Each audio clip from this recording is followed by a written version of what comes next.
We've got some questions around the business model, and let's dive into that. So what was the first bit of money that you made from the videos, and how does the money stuff work now? You know, what does that look like? Where does the income come from?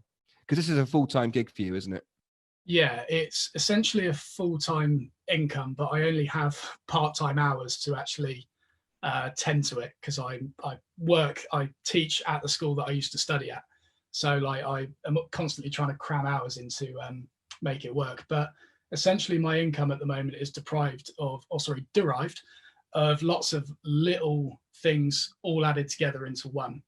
To start with, my first bit of income that came from online stuff probably would have been I'd imagine it would have been the sale of plans for my workbench. So I made this big workbench at the end of the course at this furniture making school. I made an entire video series on it, and then did this grand overview video at the end. And I started getting questions from people: can I buy can I get plans to make this myself? And I sort of like palmed it off for the first few months. It would have been just thinking like, yeah, people don't really need this. Like, you can just design it. It's just a workbench. To the point where I thought, hang on, it's actually not that difficult to get digital things up on a website to sell. It's just you upload it as a PDF, set a price, boom, it's ready to go. And like the great thing about the plans that I sold was they were already drawn. Like I used those plans to make the workbench in the first place. So I just dug into my hard drive, prettied them up a little bit, put some logos on them, and then just put them on my website. And they are one of my they're one of my biggest selling things, just these plans. So wow. yeah, unbelievable. So how did you take the money, Matt? What did you put a PayPal button on there, or did you use a different payment gateway? How did you actually take the cash? It would have been PayPal at the time. Yeah, would have been PayPal, just the PayPal button. So I started with that. That was kind of the first bit of money that started trickling through, and that was sometime in August 2018, I want to say, maybe 2017, something like that. So that started coming through. And then in the months between August and December, that's where my channel started ramping up, because I was posting videos every 2 days. And I started getting income from Google AdSense and stuff like that as well, which we can go into if we want. Yeah, let's talk about that, the advertising revenue, because I think lots of people think that, you know, once they're getting their videos up there and people are watching them, then that's where the advertising revenue is going to come from. But what's that really like in real terms? Because I remember our first check from YouTube 2 years ago was phenomenal, actually, because I think we just hit 500 subscribers and we started getting paid, and we got £7. So I thought, right, I think we might need to do this a bit longer and get a few more subs. What does the advertising revenue look and feel like based on the numbers that you've experienced? Okay, so the ad revenue, I've actually got it on my pie chart here. I thought I'd get a chart, Matt. Yeah, I've got a pie chart. So let's see, where's the AdSense revenue? So the AdSense revenue is this big orange one here, and it's a pretty substantial part of the income, but you know, it's not everything. All of these are other income streams, and in fact, within these groups, I've actually bunched a few things as well. So in fact, this is probably in reality about 10 different segments. So AdSense is a big chunk of it, but it's not everything. And in fact, like, yeah, a lot of people, that's the first thing they focus on. How am I going to make money through the ads? And to make enough money through the ads, I still haven't done that 3 years later. If I just worked solely off those, I would be very, very poor right now. Very poor. So that's, you know, to get to that level, you have to have a lot of views, you have to have a lot of watch time, and you have to start putting 2 ads in your videos, which starts annoying people. So you've got to kind of diversify what you do around that as well. And that's kind of the beauty of YouTube, in that it gives you a platform to get yourself out there and offer these things to people, but also sort of just give you publicity for your business as well. And that's where the rest of this pie chart all comes from. So yeah, AdSense is just a little part of it. And what I will say about that is YouTube has recently introduced something where you have to hit a certain threshold of subscribers and watch time in order to start generating income through ad revenue. And this caused a lot of uproar from people when they first kicked this in, because they thought, YouTube's they're not making it easy for smaller creators to make a living out of this. But when you break it down, in the time that you would have taken to get to that threshold and earn that certain amount of watch time, you would have earned something like £15, something like that. So effectively, people were getting really annoyed about not having access to £15, if you get what I mean. So when you find out about that threshold, don't let it put you off. You're not really losing a whole lot of money. Just don't buy coffee for 4 days, and then there you go.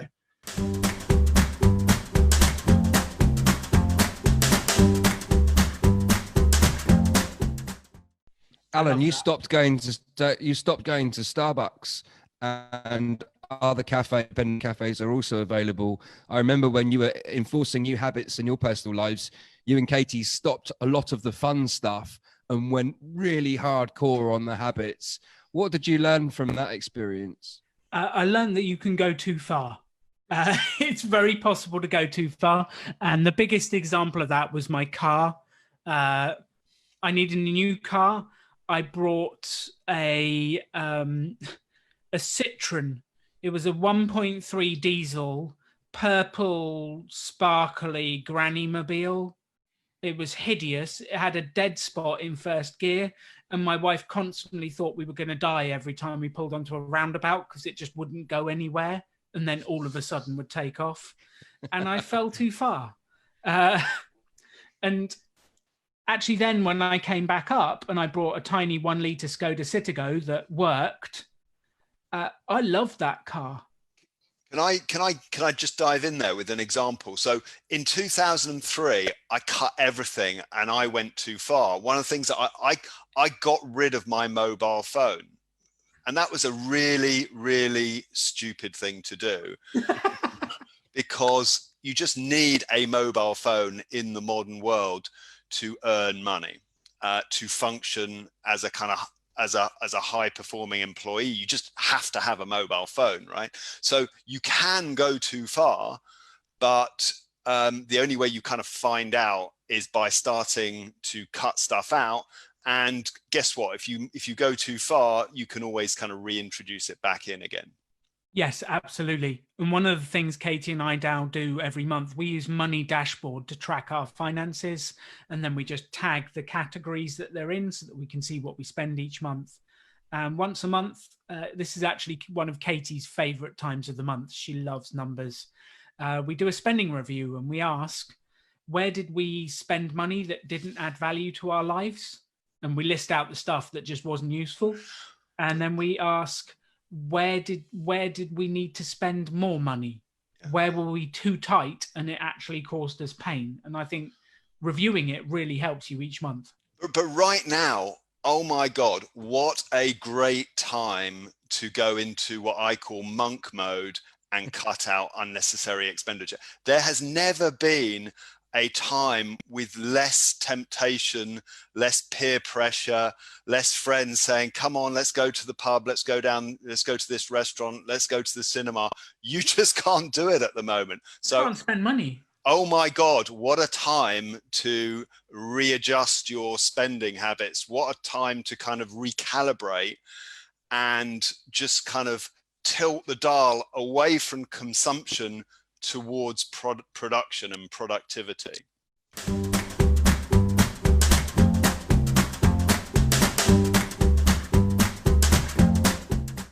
We've got an opportunity of an experienced journalist. Between him and his wife Corinne, they've got 40 odd years experience of journalism. He's written for The Guardian, The Times. He's got PopUp Business School on the BBC and in the Telegraph and all sorts of places. If you've got any other questions for John, please fire them in before we finish. John, did I interrupt you? There's something I want to tell everyone, because people are always asking me about, contacting journalists and how do I get in touch with journalists and so on. And I always say the best time to get in touch with a journalist is when they're actually writing a story where you might be a relevant part. And the thing is, with what journalists are doing these days, is they advertise what they're writing about because they want to get interviewees in quick. So they sort of crowdsource interviewees. So I've written down, I hope you can see that, a little hashtag there. Can you read that? Hashtag journo request. Yeah, we can see that. Journo request. If you go onto Twitter, just open a new tab on Twitter right now and type that in. That will come up with basically a load of tweets from journalists who are writing stories. They basically say, hi, I'm writing for The Guardian, blah, blah, blah, blah, blah, or whatever, and I'm looking for this type of person. Hashtag journo request. And that's you know, you can get national journalists on there, local journalists, trade journalists, everybody using journo request. Now, how you reply to a journo request is really important. And we have got a free, completely free PDF article about this, where basically we'll give you some straightforward advice on how to reply to journo requests and to other forms of journalist requests, because there's other things called response source and Harrow and things like that. And you know, this is what we do on behalf of PopUp and other people. You can go on there, anyone can go on there, you don't have to be a PR person, and you can reply to the journalist who's done one of those tweets, these journo request tweets. How you reply will make a big difference. So if Jack, you've got something which you can put on the comment section right now, it's just a little link which take you through to the Full Story Media website. You can download your guide to journalist requests. You also asked about, and I probably should have mentioned it then, about how to contact journalists, like if you're emailing them or you want to invite them to your event or something like that. Well, once again, we've created a bunch of templates for you. So there should be 5 templates, which again is on the Full Story Media website. It's completely free. Ping on there, chuck your email address in, and you'll get a template sent over to you. So Jack can stick that one in there too. Then that would be wicked. And then, so everyone should get some, along with this talk, 2 completely free bits of advice which will help you contact journalists. One for the journalist request, and the other one email templates and other messaging templates for you, because you can do this by yourself. That is, I know a lot of people do, and they do so very successfully. Brilliant. I love that, John. Jack's put the link in right now, which is superb. Yeah. And I think there's one mistake which people make with these journo request tweets. So there was a question earlier on, you know, what are the mistakes that people make? But specifically on the journo request, can you tell everybody what not to do with those? Yeah, when you see a journo request on Twitter, this is on Twitter, and journalist says, hey, I'm looking for interviewees, journo request. I mean, I don't tend to press the retweet button, because all you're doing is just telling everybody else about it. So yes, you just don't tell anybody it's there. Yeah. And I don't press the like button, and I don't normally comment, to be honest with you, because there's just no point. It's better if you can contact the journalist directly via email. Sometimes you can do a comment. Also, if you're doing it on Twitter and you're looking at the journo request, please click on the latest button, because otherwise you're seeing journo requests which are just popular from probably 24 hours ago, by which point it's too late. So you can be on a bit of a hiding for nothing for journo requests unless you know what you're doing. But then there is actually how to respond, and generally find that email address. Often it's in their bio. Sometimes you can just Google it and find it, and then reply in a way which is going to help them to be able to write their story. And typically that means sending over a little bio about yourself, sending over some commentary. If you've got a nice low-res picture, you can maybe stick that on too, and give them the components that they need to put their story together.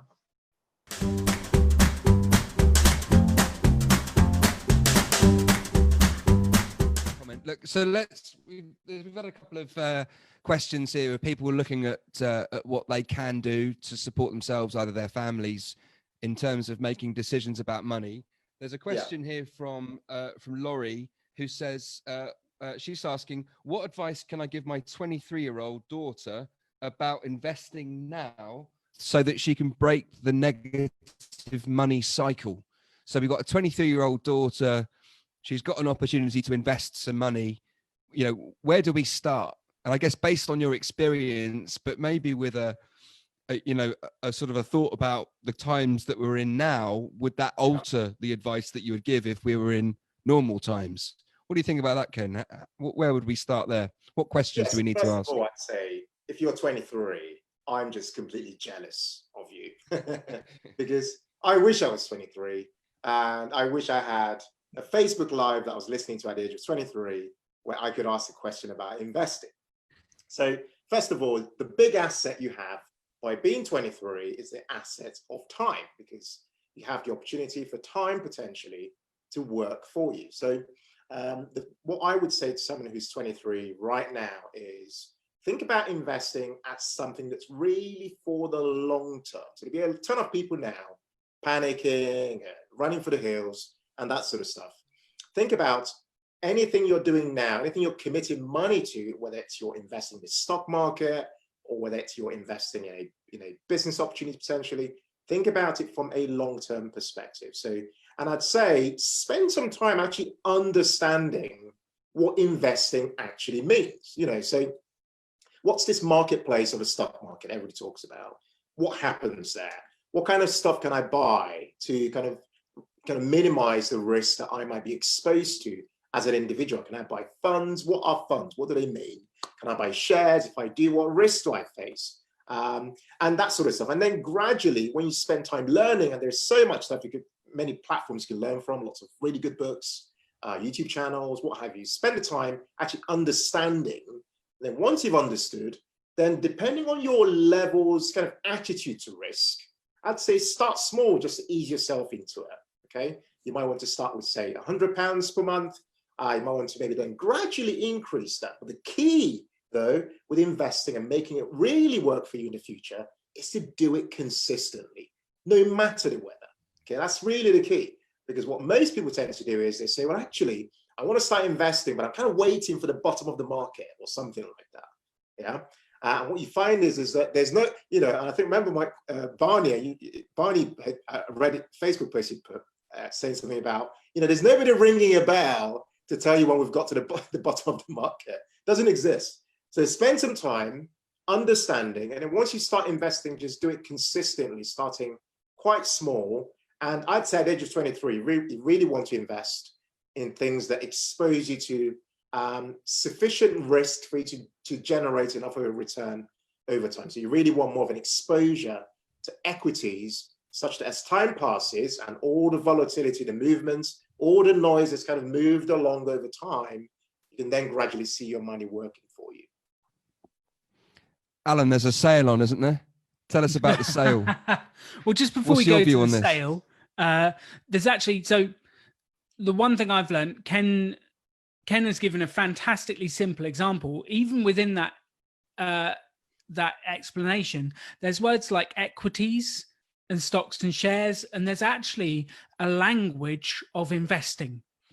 And one of the best things you can do at that stage is learn the language of investing, learn the language of finance, dividends, equities, stocks and shares, index funds. There's all these different terms, and you actually need to become conversational in the language of finance so that you can talk to people about this and learn. So for me, let's learn the language, because I think so many people are scared of getting involved because they just don't understand the terms, and they'll hear equities and go, what's an equity and how's it different from a stock and share? And okay, I'm not going to do any of this. Yeah. So number one, let's speak the language. Yes. And that's probably the best place to start.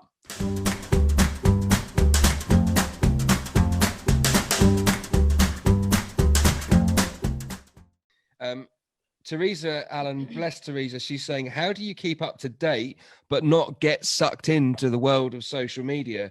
She finds it a bit overwhelming because there's so much content available. And I guess linked to that, she's saying, do you try and keep up with your contemporaries? And do you kind of look at what other people are doing in your space for inspiration, to keep ahead of the competition?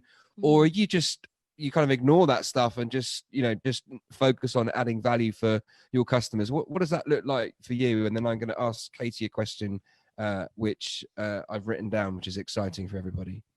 Halima, so what do you think? How do you handle that?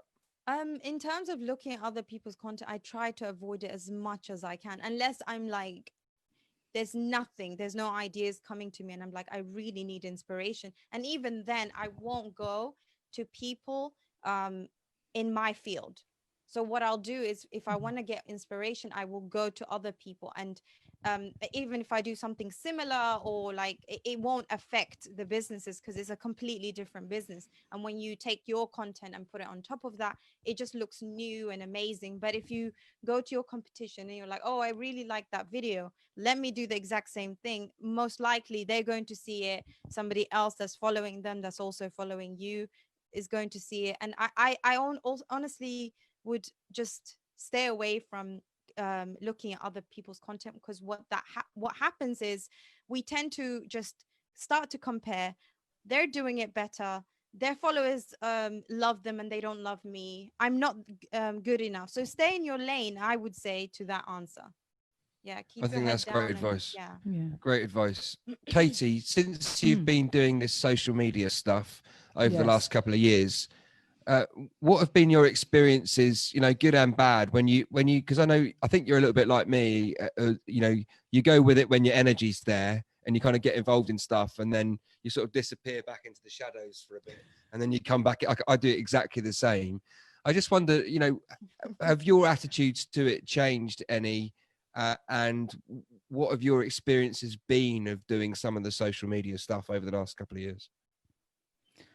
I think that I get lost in it is the thing. And when Halima was talking about comparing, so I compare myself. I know I shouldn't. I know that those lives aren't real, but even though with all that logical information, I'm comparing my life and what I'm doing to other people all the time, and it's usually the Beckhams, which is a bit of a strange thing to do. Though I don't know why, but I still do it. Look at the Beckhams, all of their social media accounts, because we look a bit like David and Victoria, you and me.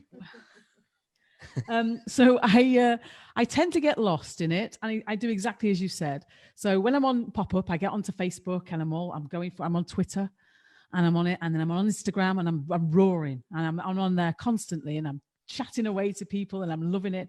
And then I'm realizing I'm not actually moving forward. I'm just reading lots of other people's stuff, and I stop commenting, and I stop adding value, and I just read other people's stuff. And then I get on Twitter, and then I'm noticing all the politics and all the hate, and I get lost in that. And then I've lost 3 hours, and then I think, right, that's it. I'm deleting Twitter. So I take the app off my phone. I do the same with Instagram, and I do the same with Facebook. The only one I keep is LinkedIn. Yeah. Because I kind of like LinkedIn quite a lot. And I think you're very good on that. You're very good on that. Well, I want to get better, and I'm interested in talking to Halima and have her view on LinkedIn as well. In fact, I've just got a book I talk about this for, and I thought I better buy a copy, which is in LinkedIn Inbound. So I'm not a great reader of business books. I know that maybe I shouldn't admit that on PopUp Business School, because everybody on PopUp Business School just reads business books the whole time. And I'm not. But anyway, I bought one. Alan, if you're watching, I've got one. Does he read all of them? And so I want to get really good on LinkedIn, because I like LinkedIn, because there's not too much arguing, and it's about work, and it's about business, and there's lots of entrepreneurs on there, and I kind of get into it. But so I have a funny relationship with it, where I'm all out going for it, and then I just pull straight back, because I feel as though I waste too much time. I go down a rabbit hole with it. So I'm very interested in discipline around it, because I know it's incredibly powerful. And I meet people all the time who are running their businesses and have a full pipeline from this social selling idea, where really you're not out almost, you're not phoning people up, you're not cold calling, people are coming to you. And when I've been using LinkedIn a bit, I have had people come to me and offer me speaking gigs because of LinkedIn. Yeah. So I'm much more open to it. Before PopUp Business School, I didn't really understand at all. And I didn't understand video either. I hadn't really done a video. You made me do it. Yes, sorry about that. To be fair, you nailed the video. You did a great job.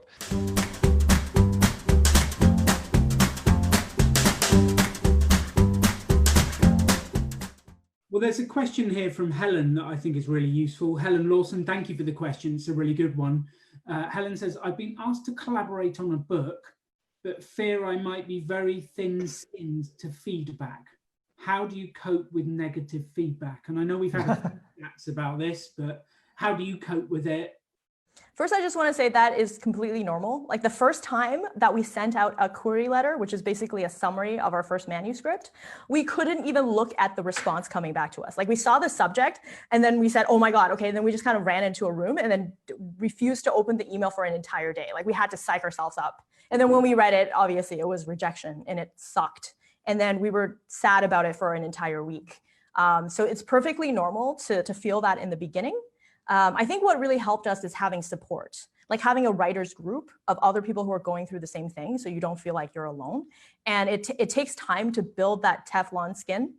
And you just need the support, and you need to kind of, it's like exposure therapy, right? The more you do it, the more rejections you get. And after a while, you can separate yourself from the failure. Like you are not your rejections. It's just a way to actually learn, right? That's just part of the process.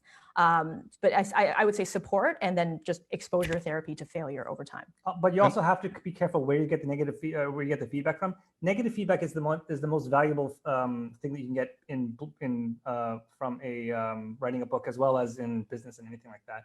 But you have to be careful about where it's coming from. If it's coming from another person who is kind of in the same boat as you, like a novice, it's not nearly as valuable. You kind of need to seek out people who are better than you to act as a mentor, because then that feedback is very, very, very valuable. When they say this character is not working for this other reason, then that really means something. But if it's just your cousin saying like, oh, put more vampires in, it's like, that's not useful. We actually had a rule that was quite helpful later on for like figuring out what feedback is useful and which ones are not. Because sometimes you get feedback from literary agents that's saying, this character is very strong. And then another agent will say, this character is too weak.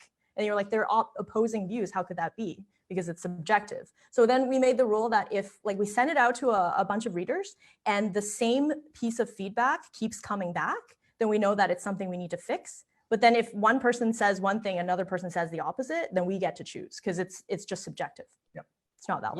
What about the I mean, you've got thousands of subscribers, the people that leave comments on your social media or on the blog. Have you experienced any negativity or any nasty stuff that comes through social media and so on? And how do you handle that? Is it a similar approach, or do you do something different now? I don't know, does 1,000 hate comments on CBC, which is like the CNN of Canada account, where everyone's like, you're like, I hate you, you're terrible, you probably have a rich daddy and that's why you're rich, and like 1,000 hate comments, does that count? Yeah, so it's, yeah, that would count. I guess that's in that territory. Yeah.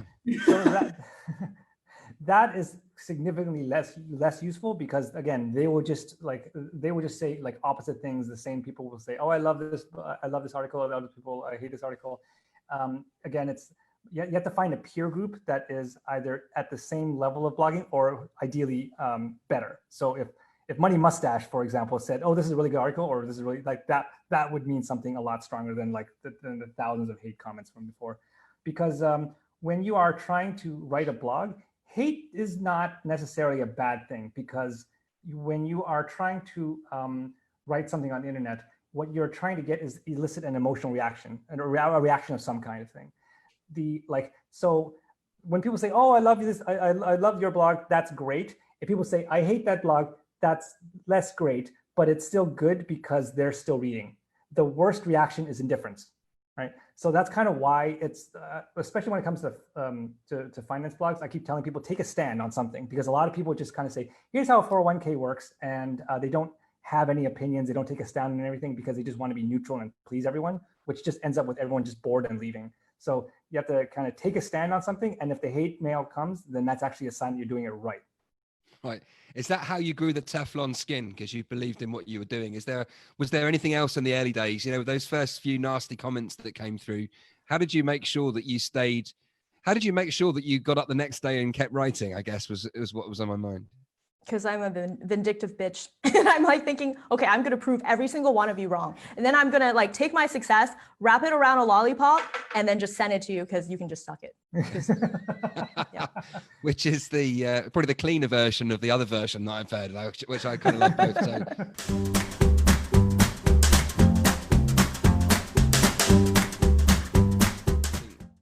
This concept of who you really are, when I first read that, I thought to myself, right, I need to find out who I really am. I'll make a list. I need a strategy of who I really am. And then that's what can't be damaged. And I missed the point here, because this sense of all of the things that we surround ourselves with, that our phones, our laptops, our homes, and so on, these comforts that we have, it's really interesting to sort of think, well, actually, whatever happens, I can deal with it. Yeah. And that was a revelation for me, because I spent lots of time worrying about something. But when I discovered this stuff with your help, it was less about what might happen and more about, well, it doesn't matter what happens, because it's okay, because I can deal with it. Yeah. Yeah. And it's funny, one of the questions I really like is what's an experience you've had something you've been through that you wouldn't wish to repeat, but that actually you've emerged from, that you wouldn't be without either, that you've been strengthened by, you've grown. And I know you've been through stuff in your own life that you've learned from, you've been strengthened by. It's funny, I was talking to a group about this tonight. We hear a lot about post-traumatic stress, but there's another thing which we don't hear so much about, which is post-traumatic growth. And lots of people can point very, very specifically to things that were hard at the time, but they grew through, and that their life is richer for having been through. And you're like I said, don't run with scissors and all that stuff, but you're far more resilient than you think. And that question of, finding out who you really are, well, what I'm going to suggest is, well, I'll give you the way I see it.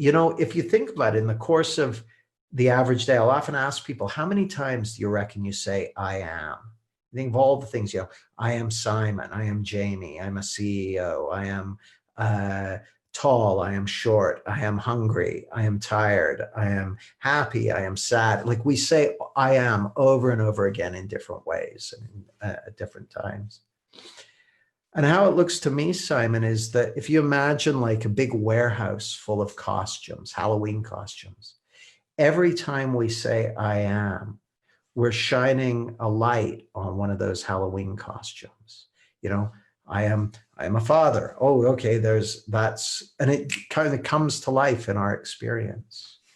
But if you think about it from a mathematical point of view, saying I am a father, or I am happy, or I am sad, or I am hungry, or I am tired, sort of like going, I equal that thing. If you look at all of those, the thing that's the same in all of them is I. It's fixed. It's a constant. And what I'm going to suggest is that who you are, who you really are, isn't any of the things that follow that statement, I am. I am tall, I am short, I am happy, I am sad, I am old, I am young, I am clever, I am stupid. You're not any of the words at the end of that sentence. Who you are is the bit at the beginning of it. If each of the words at the end of that sentence is like a Halloween costume that you're shining a light on, who you are is the light.